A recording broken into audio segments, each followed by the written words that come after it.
All right, good morning, everybody. We are starting today with Vishnu Mahapurana, Skandha 1, Chapter 18.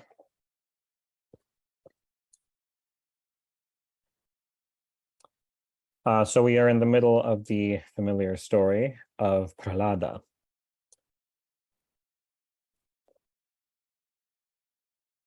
The Danavas, observing the conduct of Prahlada, which is teaching the philosophy of Vishnu Bhakti in the ashram of his guru, reported it to the king, lest they should incur his displeasure. He sent for his cooks and said to them, he, the king, Hiranyakashipu, said to his cooks, O cooks, my vile and unprincipled son is now teaching others his impious doctrines. Be quick and put an end to him. Let deadly poison be mixed up with all his viands, without his knowledge. Hesitate not, but destroy the wretch without delay. Accordingly, they did so, and administered poison to the virtuous Prahlada as his father had commanded them. Prahlada, repeating the name of the imperishable Achyuta, ate and digested the food in which the deadly poison had been infused and suffered no harm from it, either in body or mind, for it had been rendered innocuous by the name of the Eternal. Beholding the strong poison digested, those who had prepared the food were filled with dismay, and hastened to the king and fell down before him and said, King of the Daityas, the fearful poison given by us to your son has been digested with him along with his food as if it were innocent. Hiranyakashipu, on hearing this, exclaimed, Hasten, hasten, ministrant priests of the Daitya race, instantly perform the rites that will effect his destruction. Then the priests went to Prahlada, and having repeated the hymns of the Sama Veda, said to him, as he respectfully hearkened, You have been born prince in the family of Brahma, celebrated in the three worlds, the son of Hiranyakashipu, the king of the Daityas. Why should you acknowledge dependence upon the gods? Why upon the eternal? Your father is the stay of all the worlds, as you thyself in turn shall be. Desist then from celebrating the praises of an enemy, and remember that of all venerable preceptors, a father is most venerable. Prahlada replied to them, Illustrious Brahmanas, it is true that the family of Marichi is renowned in the three worlds. This cannot be denied. And I also admit what is equally indisputable, that my father is mighty over the universe. There is no error, not the least, in what you have said, that a father is the most venerable of all holy teachers. He is a venerable instructor, no doubt, and is ever to be devoutly reverenced. To all these things I have nothing to object. They find a ready assent in my mind. But when you say, Why should I depend upon the eternal? Who can give assent to this as right? These words are void of meaning. Having said thus much, he was silent a while, being restrained by respect to their sacred functions, but he was unable to repress his smiles, and again said, What need is there of the eternal? Admirable, most worthy of you, who are my venerable preceptors. Hear what need there is of the eternal, if to hearken will not give you pain. The fourfold objects of men are said to be dharma, kama, artha, moksha. Is he who is the source of all these of no avail? Dharma was derived from the eternal by Daksha, Marichi, and other Prajapatis. Artha has been obtained from him by others, and by others, the enjoyment of their desires, whilst those who, through true wisdom and holy contemplation, have come to know his essence, have been released from their bondage, and have attained freedom from worldly existence forever. The glorification of Hari, attainable by unity, is the root of all riches, dignity, renown, wisdom, progeny, righteousness, and liberation. Dharma, artha, kama, and even the final moksha, O Brahmins, are fruits bestowed by him. How then can it be said, What need is there of the eternal? But enough of this. What occasion is there to say more? You are my venerable preceptors, and speak you good or evil, it is not for my weak judgment to decide. The priests said to him, We preserved you, boy, when you were about to be consumed by fire, confiding that you would no longer eulogize your father's foes. We knew not how unwise you were, but if you will not desist from this infatuation at our advice, we shall proceed to perform the rites that will inevitably destroy you. To this menace, Prahlada answered, What living creature slays or is slain? What living creature preserves or is preserved? Each is his own destroyer or preserver, as he follows evil or good. Thus spoken to by the youth, the priests of the Daitya sovereign were incensed, and instantly had recourse to magic incantations, by which a female form enwreathed with fierce flame was engendered. She was of fearful aspect, and the earth was parched beneath her tread, as she approached Prahlada and smote him with a fiery trident on the breast. In vain, for the weapon fell, broken into 100 pieces upon the ground. Against the breast in which the imperishable Hari resides, the thunderbolt would be shivered. Much more should a mere weapon be split in pieces. The magic being, then directed against the virtuous prince by the wicked priests, turned upon them, and having quickly destroyed them, disappeared. But Prahlada, beholding them perish, hastily appeared to Krishna, the Eternal, for succor, and said, O Janardana, who are everywhere, the creator and substance of the world, preserve these Brahmins from this magical and insupportable fire. As you are Vishnu, present in all creatures, and the protector of the world, so let these priests be restored to life. If whilst devoted to the omnipresent Vishnu, I think no sinful resentment against my foes, let these priests be restored to life. If those who have come to slay me, those by whom poison was given me, the fire that would have burned, the elephants that would have crushed, and snakes that would have stung me have been regarded by me as friends, if I have been unshaken in soul and am without fault in your sight, then I implore you, let these, the priests of the Asuras, be now restored to life. Thus having prayed, or Prahlada thus having prayed, the Brahmanas immediately rose up, uninjured and rejoicing, and bowing respectfully to Prahlada, they blessed him and said, Excellent prince, may your days be many, irresistible be your prowess, and power and wealth and posterity be thine. Having thus spoken, they withdrew, and went and told the king of the Daityas all that had passed. Chapter 19. Parashara said, When Hiranyakashipu heard that the powerful incantations of his priests had been defeated, he sent for his son and demanded of him the secret of his extraordinary might. Prahlada, he said, you are possessed of marvelous powers. Whence are they derived? Are they the result of magic rites, or have they accompanied you from birth? Prahlada, thus interrogated, bowed down to his father's feet and replied, Whatever power I possess, father, is neither the result of magic rites, nor is it inseparable from my nature. It is no more than that which is possessed by all in whose hearts Achyuta abides. He who meditates not of wrong to others, but considers them as himself, is free from the effects of sin inasmuch as the cause does not exist. But he who inflicts pain upon others, in act, thought, or speech, sows the seed of future birth, and the fruit that awaits him after birth is pain. I wish no evil to any, and do and speak no offense, for I behold Keshava and all beings as in my own soul. Whence should corporeal or mental suffering or pain inflicted by elements or the gods affect me, whose heart is thoroughly purified by him? Love, then, for all creatures will be assiduously cherished by all those who are wise in the knowledge that Hari is all things. When he had thus spoken, the Daitya monarch, his face darkened with fury, commanded his attendants to cast his son from the summit of the palace where he was sitting, and which was many yojanas in height, down upon the tops of the mountains, where his body should be dashed to pieces against the rocks. Accordingly, the Daityas hurled the boy down, and he fell cherishing Hari in his heart, and earth, the nurse of all creatures, received him gently on her lap, thus entirely devoted to Keshava, the protector of the world. Beholding him uninjured by the fall and sound in every bone, Hiranyakashipu addressed himself to Samvara, the mightiest of his enchanters, and said to him, This perverse boy is not to be destroyed by us. Do you, who are potent in the arts of delusion, contrive some device for his destruction? Samvara replied, I will destroy him. You shall behold, King of the Daityas, the power of delusion, 1,000 and the myriad artifices that it can employ. Then the ignorant Asura Samvara practiced subtle wiles for the extermination of the firm-minded Prahlada.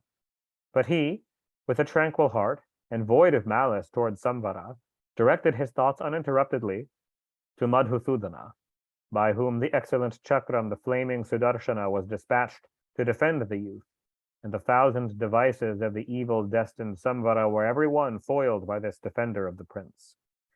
The king of the Daityas then commanded the withering wind to breathe its blighting blast upon his son, and thus commanded, the wind immediately penetrated into his frame, cold, cutting, drying, and insufferable. Knowing that the wind had entered into his body, the Daitya boy applied his whole heart to the mighty upholder of the earth, and Janardana, seated in his heart, waxed wroth and drank up the fearful wind, which had thus hastened to its own annihilation. When the devices of Samvara were all frustrated, and the blighting wind had perished, the prudent prince repaired to the residence of his guru. His teacher instructed him daily in the science of polity, as essential to the administration of government, and invented by Ushanas for the benefit of kings. And when he thought that the modest prince was well grounded in the principles of the science, he told the king that Prahlada was thoroughly conversant with the rules of government, as laid down by the descendant of Bhrigu. This descendant of Bhrigu, Ushanas, is Shukracharya, the grand guru of the Asuras. Hiranyakashipu therefore summoned the prince to his presence and desired him to repeat what he had learned, how a king should conduct himself towards friends or foes, what measures he should adopt at the 3 periods of advance, retrogression, or stagnation, how he should treat his counselors, his ministers, the officers of his government and of his household, his emissaries, his subjects, those of doubtful allegiance, and his foes. With whom should he contract alliance? With whom engage in war? What sort of fortress he should construct? How forest and mountain tribes should be reduced? How internal grievances should be rooted out? All this, and what else he had studied, the youth was commanded by his father to explain. To this, Prahlada, having bowed affectionately and reverentially to the feet of the king, touched his forehead and thus replied, "It is true that I have been instructed in all these matters by my venerable guru, and I have learnt them, but I cannot in all approve them. It is said that conciliation, gifts, punishment, and sowing dissension are the means of securing friends or overcoming foes.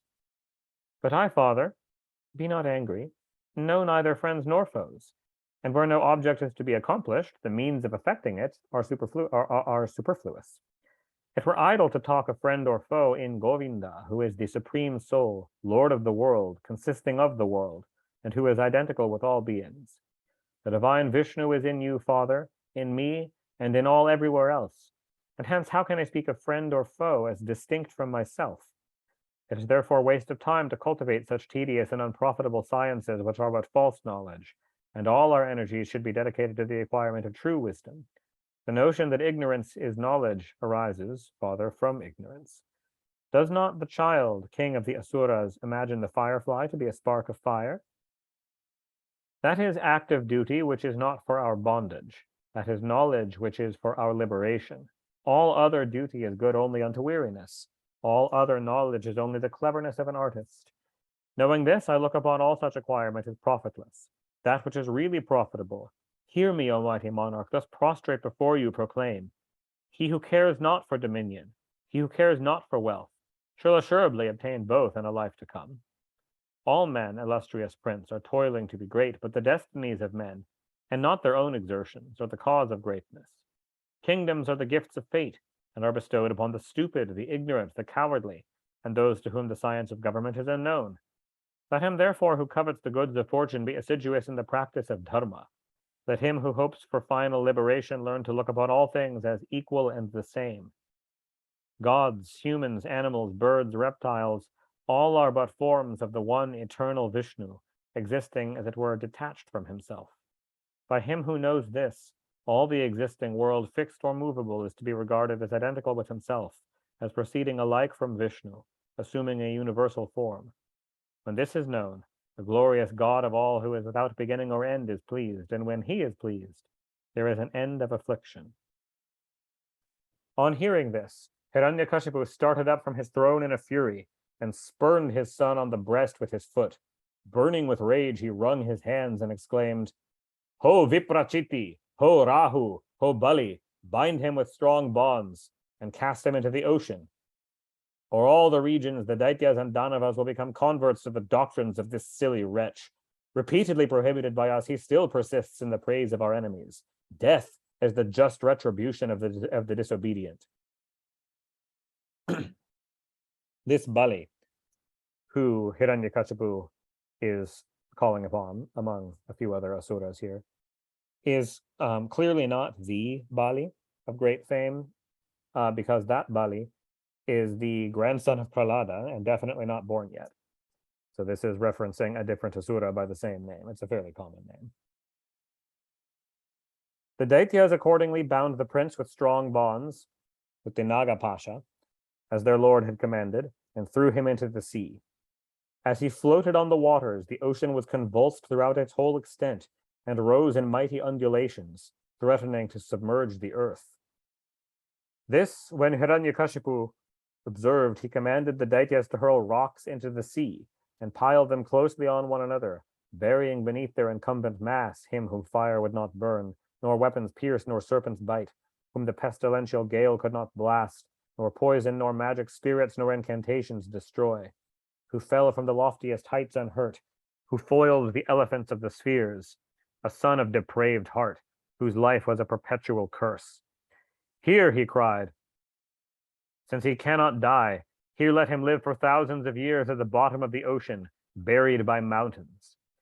Accordingly, the Daityas and Danavas hurled upon Prahlada whilst in the great ocean ponderous rocks, and piled them over him for many 1,000 miles. But he, still with mind undisturbed, thus offered daily praise to Vishnu, lying at the bottom of the sea, under the mountain heap.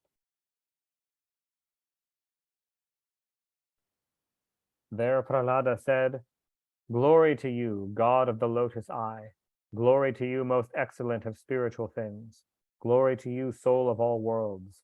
Glory to you, wielder of the sharp discus. Glory to the best of Brahmans, to the friend of Brahmans and of cows, to Krishna, the preserver of the world. To Govinda be glory. To him who as Brahma creates the universe, who in its existence is its preserver, be praise. To you who at the end of the kalpa takest the form of Rudra, to you who are triform be adoration. You, Achyuta, are the devas, yakshas, asuras, saints, nagas, gandharvas, goblins, evil spirits, humans, animals, birds, insects, reptiles, plants, and stones, earth, water, fire, sky, wind, sound, touch, taste, color, flavor, mind, intellect, soul, time, and the qualities of nature. You are all these, and the chief object of them all. You are knowledge and ignorance, truth and falsehood, poison and ambrosia. You are the performance and discontinuance of acts of devotion, sacrifices, oblations, observance of rules of purification, almsgiving, and the like. You are the acts which the Vedas enjoin.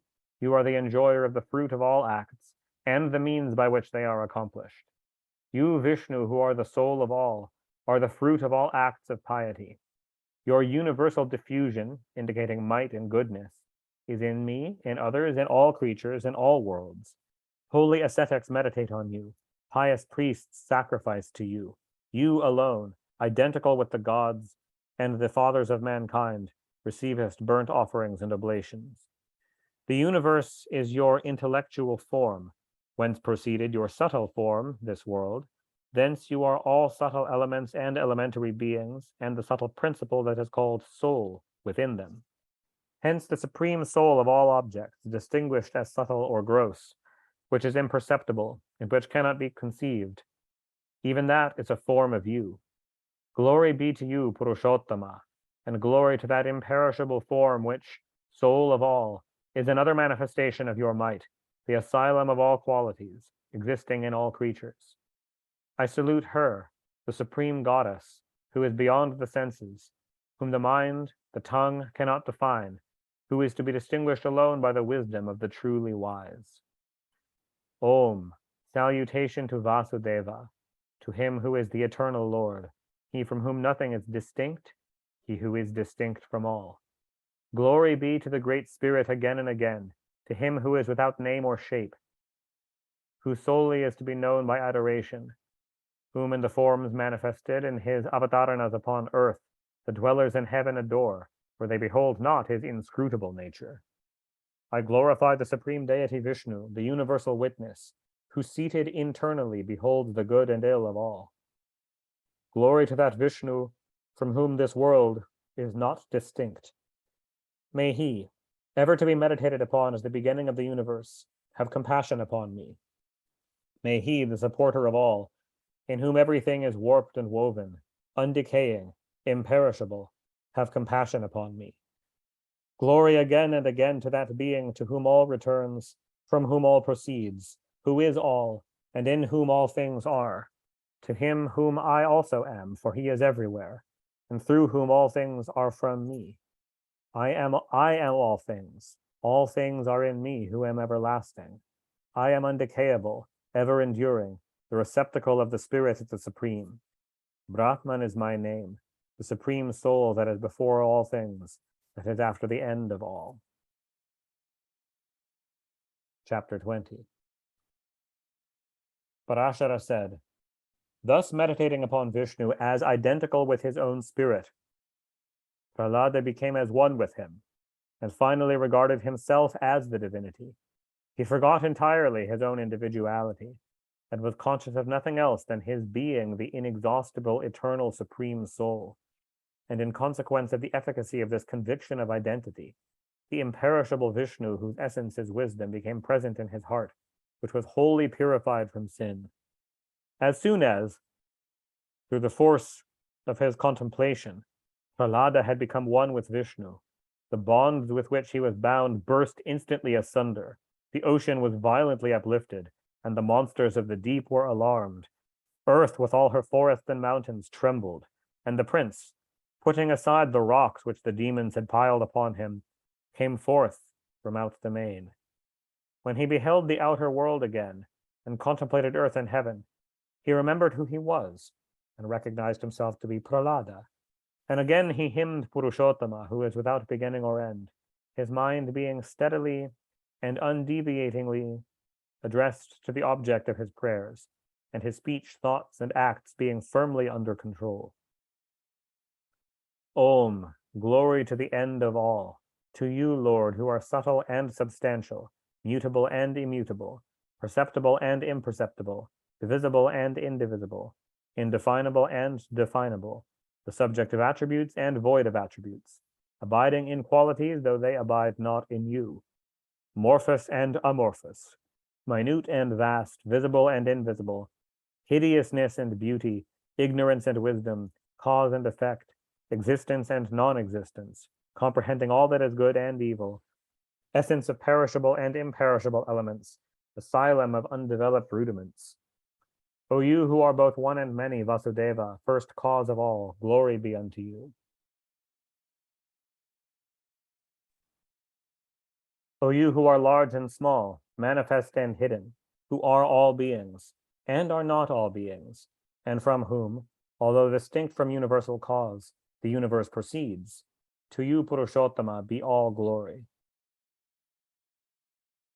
Whilst with mind intent on Vishnu he thus pronounced his praises, the divinity, clad in yellow robes, suddenly appeared before him. Startled at the sight, with hesitating speech, Prahlada pronounced repeated salutations to Vishnu, and said, O you who removest all worldly grief, Keshava, be propitious unto me. Again sanctify me, Achyuta, by your darshana. The deity replied, I am pleased with the faithful attachment you have shown to me. Demand from me, Prahlada, whatever you desire. Prahlada replied, in all the 1,000 births through which I may be doomed to pass, may my faith in you, Achyuta, never know decay. May passion, as fixed as that which the worldly minded feel for sensual pleasures, ever animate my heart, always devoted unto you. Bhagavan answered, you have already devotion unto me, and ever shall have it. Now choose some boon, whatever is in your wish. Prahlada then said, I have been hated, for that I assiduously proclaimed your praise. Do you, O Lord, pardon in my father this sin that he has committed. Weapons have been hurled against me. I have been thrown into flames. I have been bitten by venomous snakes, and poison has been mixed with my food. I have been bound and cast into the sea, and heavy rocks have been heaped upon me. But all this, and whatever ill beside, has been wrought against me, whatever wickedness has been done to me, because I put my faith in you. All through your mercy has been suffered by me unharmed. And do you therefore free my father from this iniquity? To this application Vishnu replied, all this shall be given unto you through my favor. But I give you another boon. Demand it, son of the Asura. Prahlada answered and said, All my desires, O Lord, have been fulfilled by the boon that you have granted, that my faith in you shall never know decay. Artha, dharma, kama are as nothing, for even moksha is in his reach whose faith is firm in you, root of the universal world. Vishnu said, since your heart is filled immovably with trust in me, you shall, through my blessing, attain freedom from worldly existence. Thus saying, Vishnu vanished from his sight, and Prahlada repaired to his father and bowed down before him. His father smelled his forehead and embraced him, and shed tears and said, dost thou live, my son? And the great Asura repented of his former cruelty and treated him with kindness. And Prahlada, fulfilling his duties like any other youth, continued diligent in the service of his guru and his father. After his father had been put to death by Vishnu in the form of the Narasingha avatar, so the Vishnu Purana just completely skips over the whole rest of that part of the story. Evidently, Parashara, addressing his disciple Maitreya, is well aware that Maitreya knows that part, and does not feel the need to tell it to him. Prahlada became the sovereign of the Daityas, and possessing the splendors of royalty consequent upon his piety, exercised extensive sway, and was blessed with a numerous progeny. At the expiration of an authority which was the reward of his meritorious acts, he was freed from the consequences of moral merit or demerit, and obtained, through meditation on the deity, final exemption from worldly existence. Such, Maitreya, was the Daitya Prahlada, the wise and faithful worshipper of Vishnu, of whom you wished to hear, and such was his miraculous power. Whoever listens to the history of Prahlada is immediately cleansed from his sins. The iniquities that he commits by night or by day shall be expiated by once hearing or once reading the history of Prahlada. The perusal of this history on the day of the full moon, of the new moon, or on the 8th or the 12th day of the lunation, shall yield fruit equal to the donation of a cow. As Vishnu protected Prahlada in all the calamities to which he was exposed, so shall the deity protect him who listens constantly to the tale. Chapter 21. So now Parashara resumes the genealogy of the Asuras, in context of which he mentioned Prahlada and then elaborated upon the devotional glory of Prahlada. The sons of Samhrada, the son of Hiranyakashipu, one of Prahlada's brothers, were Ayushman, Shivi, and Vashkala. Prahlada had a son named Virochana, whose son was Bali, who had 100 sons, of whom Barna was the eldest. Hiranyaksha also had many sons. He, of course, was Hiranyakashipu's brother. All of whom were Daityas of great prowess: Utkura, Shakuni, Bhutasantapana, Mahanabha, the mighty armed and the valiant Taraka. These were the sons of Diti, since, of course, the direct sons of Diti were Hiranyaksha and Hiranyakashipu. The children of Kashyapa by Danu, the other Asura lineage, the Danavas rather than the Daityas, were Dvimurdha, Shankara, Ayomukha, Shankushiras, Kapila, Samvara, Ekachakra, and another mighty Taraka. So there was the valiant Taraka, son of Hiranyaksha, and then there's another mighty Taraka, son of Danu. Svarbhanu, Vrashaparvan, Puloman, and the powerful Viprachitti. These were the renowned Danavas, or sons of Danu. Svarbhanu had a daughter named Prabha, and Sharmishta was the daughter of Vrashaparvan, as were Upadanavi and Hayashira. You are more familiar with Svarbhanu by the later names Rahu and Ketu. Rahu and Ketu are the two beings that Svarbhanu was cut into later.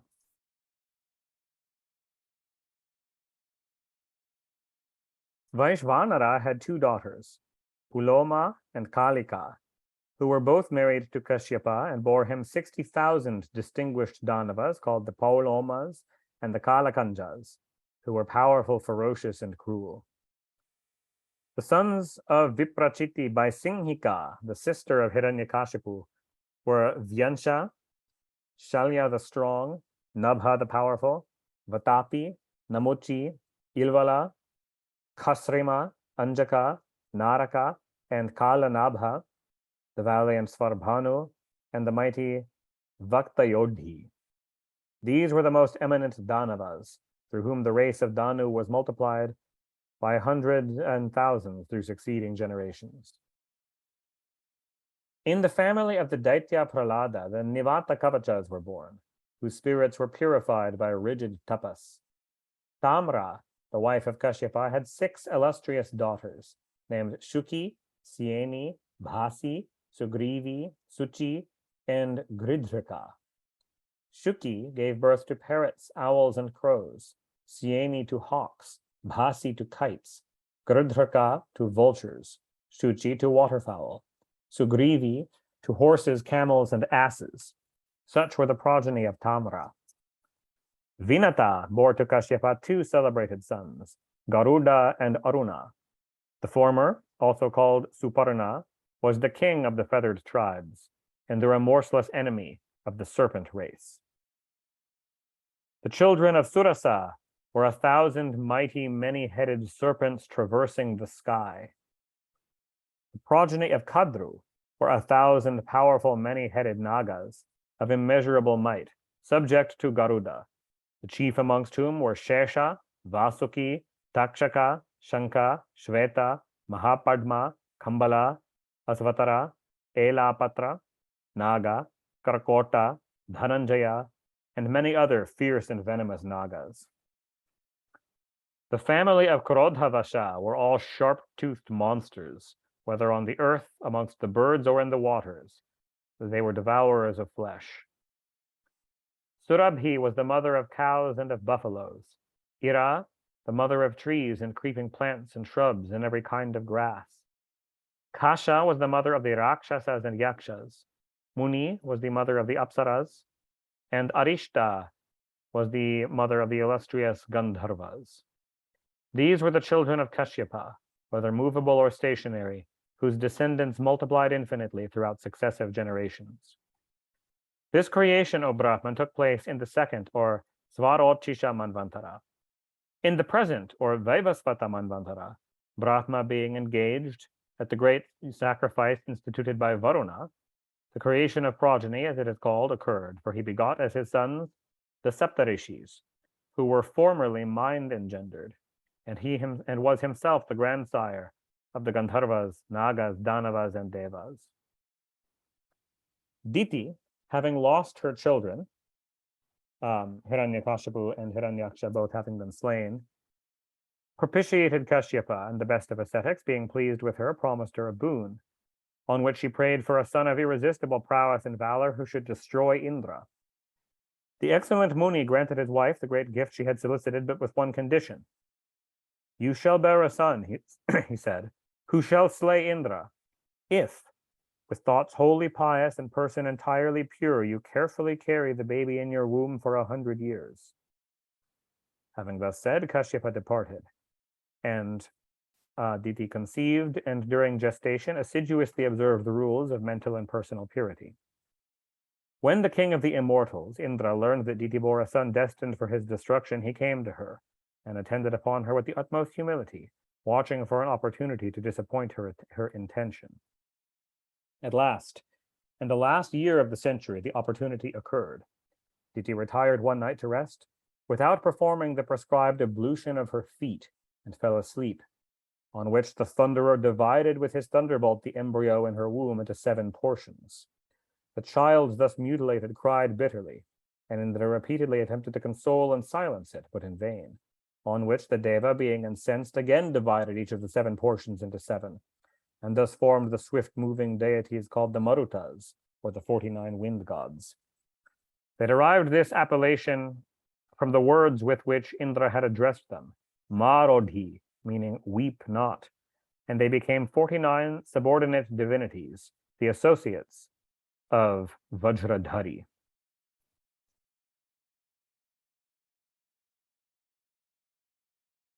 Chapter 22.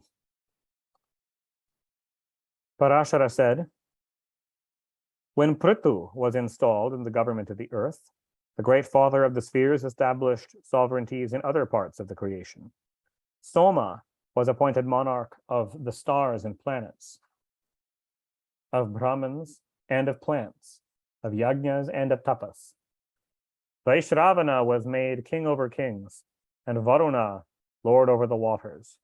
Vishnu was the chief of the Adityas, specifically in his Vamana avatar form. Pavaka was the chief of the Vasus. Daksha was the chief of the Prajapatis. Vasava was chief of the winds. To Prahlada was assigned dominion over the Daityas and Danavas, and Yama, the king of justice, Dharmaraja, was appointed the monarch of the Pitris. Airavata was made the king of elephants, Garuda of birds, Indra of the Devas. Uchchaisravas was the chief of horses. Vrishabha was the chief of cows. Shesha became the Naga king. The lion, the monarch of the beasts. And the sovereign of the trees was the holy fig tree, the Ashvata, or in modern India usually called the peepal tree.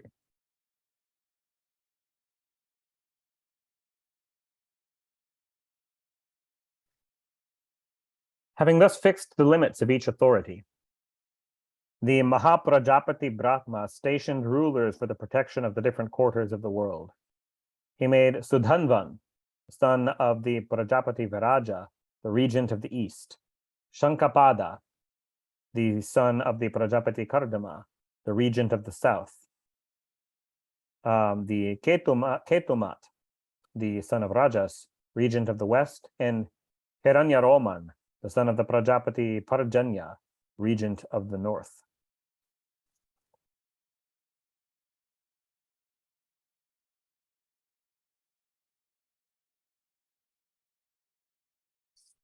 By these, the whole earth, with its 7 continents and its cities, is to the present day vigilantly protected according to their several limits. All these monarchs, and whatever others may be invested with authority by the mighty Vishnu, as instruments for the preservation of the world, all the kings who have been and all who shall be, are all, most worthy Brahman, but portions of the universal Vishnu. The rulers of the Devas, the rulers of the Daityas, the rulers of the Danavas, and the rulers of all malignant spirits, the chief amongst beasts, amongst birds, amongst humans, amongst serpents, the best of trees, of mountains, of planets, either those that now are or shall hereafter be, the most exalted of their kind, are but portions of the universal Vishnu. The power of protecting created things, preservation of the world, resides with no other than Hari, the Lord of all. He is the creator who creates the world. He, the eternal, preserves it in its existence, and he, the destroyer, destroys it, invested severally with the gunas of Rajas, Sattva, and Tamas. By a fourfold manifestation does Janardana operate in creation, preservation, and destruction. In one portion, as Brahma, the invisible assumes a visible form. In another portion, he, as Marichi and the rest, is the progenitor, the Prajapati of all creatures. His third portion is time. His fourth is all beings. And thus he becomes quadruple in creation, invested with the guna of Rajas. In the preservation of the world, he is in one portion, Vishnu. In another portion, he is Manu and the other Prajapatis. He is time in a third and all beings in a fourth portion. And thus endowed with the guna of Sattva, Purushottama preserves the world. When he assumes the property of Tamas at the end of all things, the unborn deity becomes in one portion Rudra, in another the destroying fire, the Kalagni, in a third of time, and in a fourth all beings, and thus in a quadruple form he is the destroyer of the world. This Brahman is the fourfold condition of the deity at all seasons. Brahma, Daksha, Kala, and all creatures are the 4 energies of Hari, which are the causes of creation. Vishnu, Manu, and the rest, time, and all creatures are the 4 energies of Vishnu, which are the causes of duration.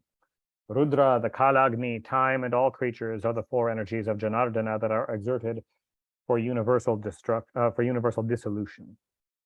In the beginning and the duration of the world, until the period of its end, Creation is the work of Brahma, the Prajapatis, and living animals. Brahma creates in the beginning, then the Prajapatis beget progeny, and then animals incessantly multiply their kinds. But Brahma is not the active agent in creation, independent of time. Neither are the Prajapatis nor living animals. So in the periods of creation and of dissolution, the four portions of the God of gods are equally essential. Whatever, O Brahman, is engendered by any living being, the body of Hari is cooperative in the birth of that being. So whatever destroys any existing thing, movable or stationary at any time, is the destroying form of Janardana, as Rudra. Thus Janardana is the creator, the preserver, and the destroyer of the whole world, being threefold, in the several seasons of creation, preservation, and destruction, according to his assumption of the three gunas. But his highest glory is detached from all qualities, for the fourfold essence of the Supreme Spirit is composed of true wisdom, pervades all things, is only to be appreciated by itself, and admits of no similitude. Maitreya said, "But Muni, describe to me fully the four varieties of the condition of Brahma, and what is the supreme condition." Parashara replied, "That, Maitreya, which is the cause of a thing is called the means of effecting it, and that which it is the desire of the soul to accomplish is the thing to be effected. The operations of the yogi who is desirous of liberation, as suppression of breath and the like, are his means. The end is the supreme Brahman, once he returns to the world no more.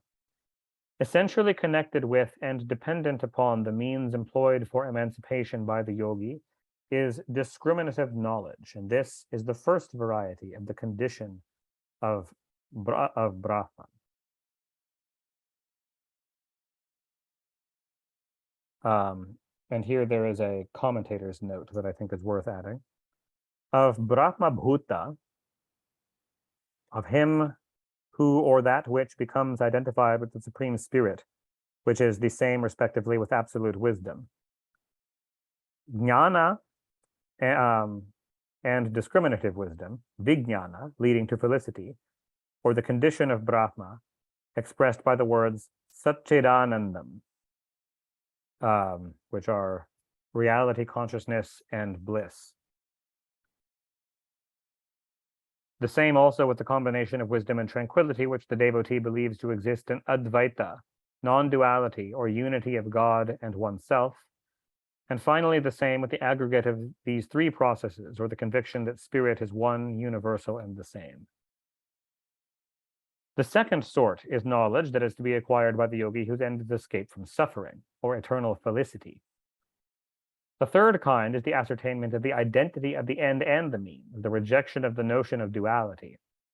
The last kind is the removal of whatever differences may have been conceived by the first three varieties of knowledge, and the consequent contemplation of the true essence of soul. The supreme condition of Vishnu, who is one with wisdom, is the knowledge of truth, which requires no exercise, which is not to be taught, which is internally diffused, which is unequaled, the object of which is self-illumination, which is simply existent and is not to be defined, which is tranquil, fearless, pure, which is not the theme of reasoning, which stands in need of no support.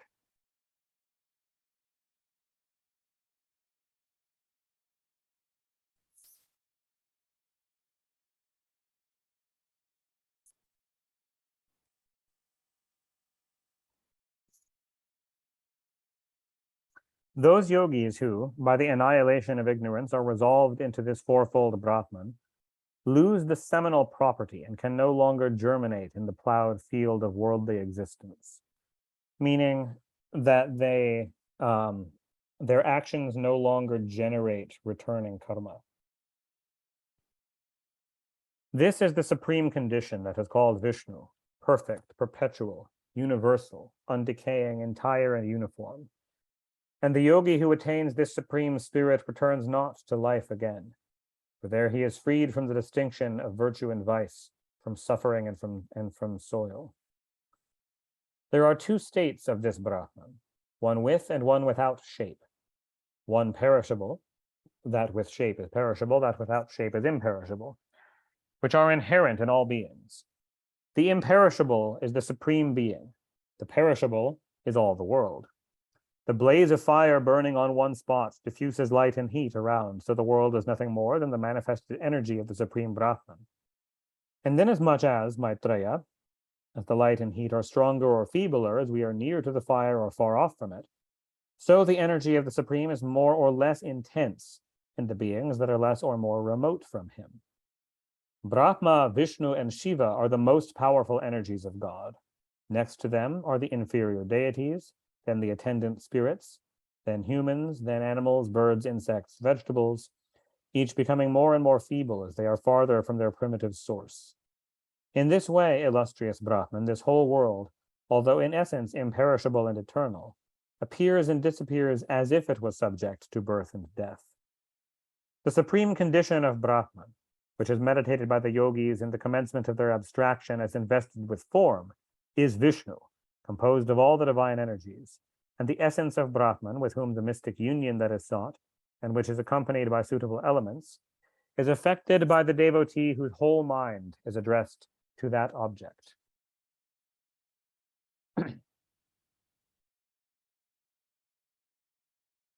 This Hari, who is the most immediate of all the energies of Brahma, is his embodied shape, composed entirely of his essence, and in him, therefore, is the whole world interwoven, and from him and in him is the universe.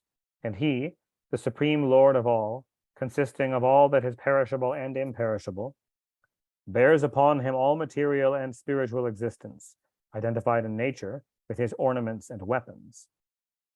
Maitreya said, "Tell me in what manner Vishnu bears the whole world abiding in his nature characterized by ornaments and weapons." Parashara replied, "Having offered salutation to the mighty and indescribable Vishnu, I repeat to you what was formerly related to me by Vasishta. The glorious Hari wears the pure soul of the world, undefiled and void of qualities, as the Kaustubha gem. The Pradhana, the chief principle of things, is seated on the eternal as the Srivatsa mark. Intellect abides in Madhava in the form of his mace. The Lord Ishvara supports ahankara, egotism, in its twofold division into elements and organs of sense, and the emblems of his conch shell and his bow. In his hand, Vishnu holds in the form of his discus the mind, whose thoughts, like the weapon, fly swifter than the winds. The necklace of the deity, Vaijayanti, composed of 5 precious gems, pearl, ruby, emerald, sapphire, and diamond, is the aggregate of the 5 elemental rudiments. Janardana bears in his numerous shafts the faculties both of action and of perception. The bright sword of Achyuta is holy wisdom, concealed at some seasons in the scabbard of ignorance. In this manner, soul, nature, intellect, egotism, the elements, the senses, mind, ignorance, and wisdom are all assembled in the person of Hrishikesha. Hari, in a delusive form, embodies the shapeless elements of the world as his weapons and his ornaments for the salvation of humankind.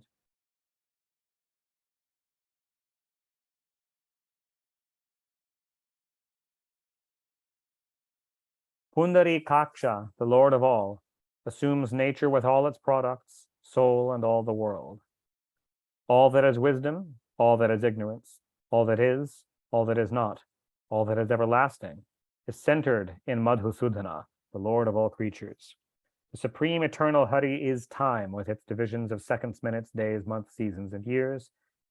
He is the 7 lokas, the earth, the sky, heaven, the world of the Prajapatis, of sages, of saints, and Satyaloka, whose form is all worlds, firstborn before all the firstborn, the supporter of all beings, himself self-sustained, who exists in manifold forms as gods, humans, and animals, and is thence the sovereign of all, eternal, whose shape is all visible things, who is without shape or form, who is celebrated in the Vedanta as the Rik, Yajus, Sama, and Atharva Vedas, inspired history and sacred science.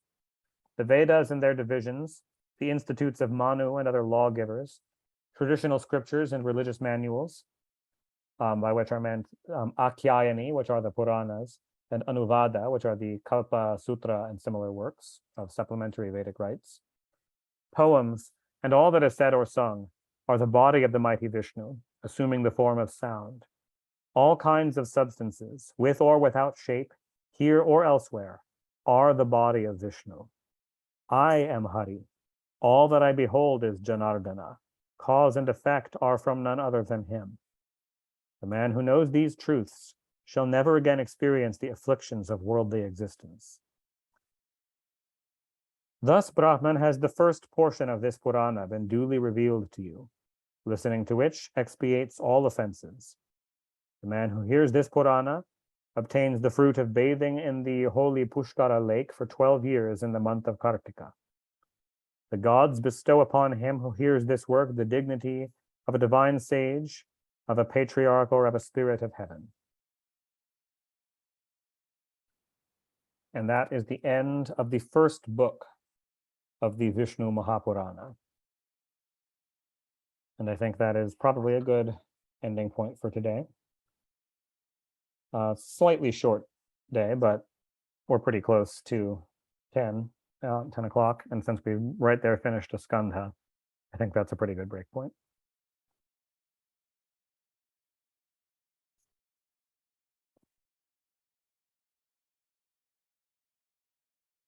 Thank you guys very much for coming.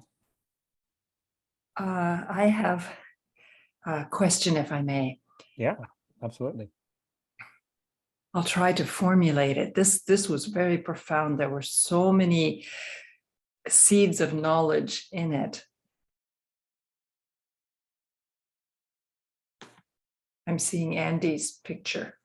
That is why I hesitated here. Oh, no worries. Okay. In this last portion, it mentioned that there is, and I'll just use one word because so many words were, appellations were used. There's the divine, and then there's the highest order of gods, I guess you could say, Brahma, Shiva, and Vishnu. And then there's the lesser gods and lesser gods. And then it started talking about Vishnu as being all that is and all that isn't. And so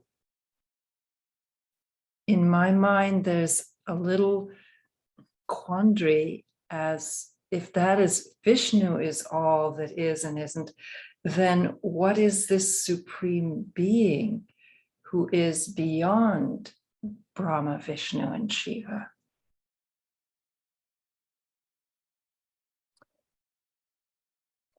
So the passage in question. Thank you. Yeah, passage in question here.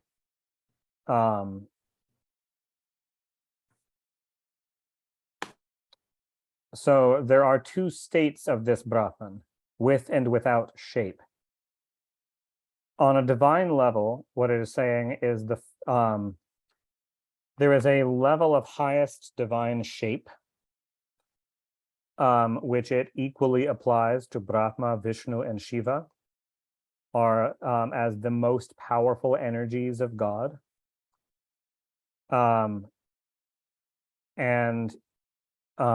they all represent full shapes, the full and direct shapes of the imperishable supreme being. Then as you get slightly further from that first primal manifestation, you get to the inferior deities, attendant spirits, down to beings like humans and so on.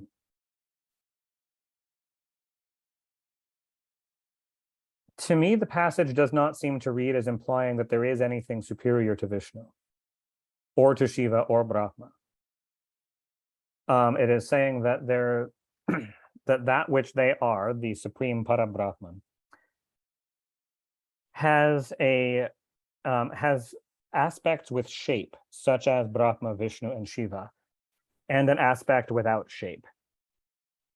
And the aspect without shape is not necessarily higher or more primal than those first shapes, if that makes sense.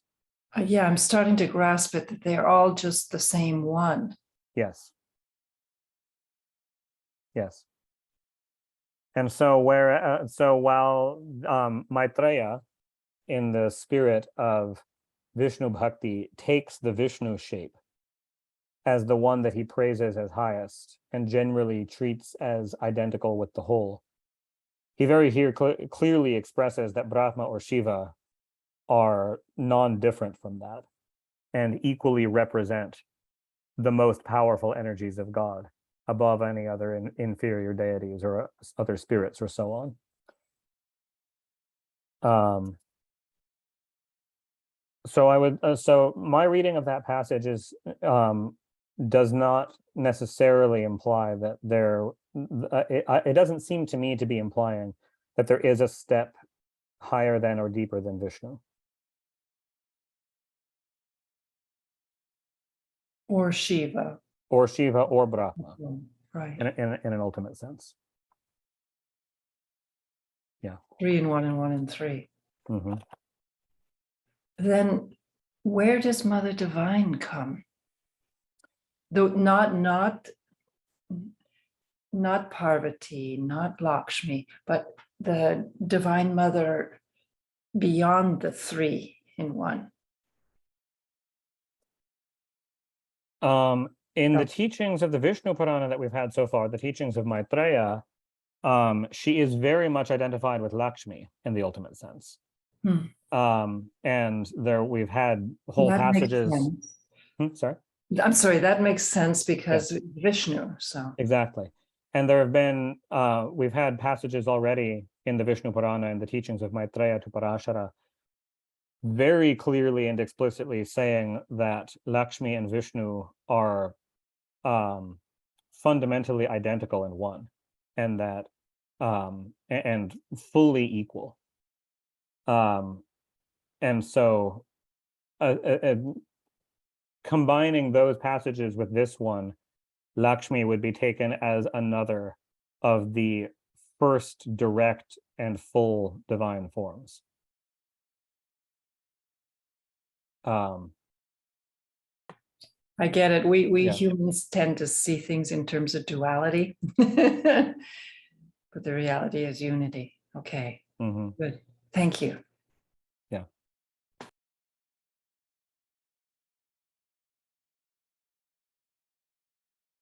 All right.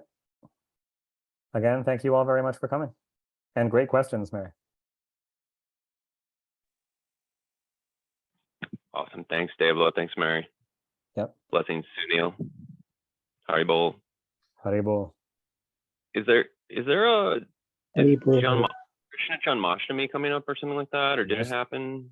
Not. It's coming up. Yes, indeed. When is that? How's that work? What do we do? We fast naked in a forest somewhere? Some people do fast for Janmashtami, yeah, or sometimes they'll fast until good. Okay. Sometimes they'll fast until dinner or fast until midnight, since Krishna was actually born at midnight. Wow. Yeah, it's coming right up this week. It's some people count it as the 18th, some as the 19th. If you're going by the Smarta calendar, counts it as falls on the 18th this year. If you're going by the ISKCON calendar of Gaudiya Vaishnava, it would be on the 19th. But yeah, Thursday or Friday, and celebrate it on either one as you see fit. Yeah, Friday. That's this week. Fabulous. And then there's an Ekadashi on according to ISKCON on Monday, the 22nd. Yeah, Aja Ekadashi, yes. Yeah. Yeah. Beautiful. So, yeah, happy Janmashtami to everybody. Amazing, yes. Hare Krishna. Hare Krishna.